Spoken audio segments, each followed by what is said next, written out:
黃渤翻身之路，從快樂女聲十強變中年好聲音3冠軍，再挑戰歌手2025。大魔王黃渤的音樂之路真係一波三折。話說當年快樂女聲十強止步，2011年黃渤參加快樂女聲，唱功有水準，但評審直言內仍要努力改善，最終止步西安賽區10強。黃渤心灰意冷，唔再選秀，轉行做記者，幕後代唱，一度與舞台無緣。疫情下的奇遇，14日圍封變終身伴侶。黃渤同佢老公的相遇真係稱得上浪漫。新冠疫情突襲，黃渤同男友峰哥因大廈強檢被困14日，因強制圍封促成二人相遇，朝夕相對之下，二人發現可以共患難，決定結婚。婚禮期間，兩人戴住口罩影結婚相，呢個畫面簡直係疫情時代限定版。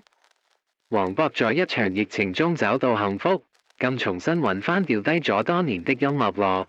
黃渤覺得 TVB 音響好正，想入去試試追夢，成就了封王之路。黃渤因喜愛 TVB 音響，參加中年好聲音3，結果由大魔王變成冠軍。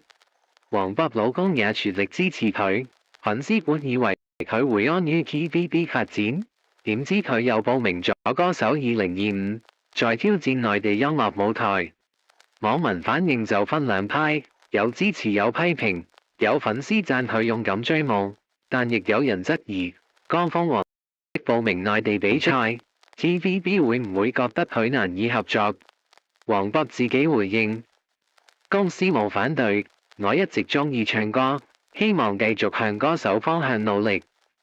黃渤曾參加快樂女聲，但最終止步西安賽區10強，就被當時的評審認為外表需要改善，因此呢次在中年好聲音3奪冠，黃渤又再轉戰內地。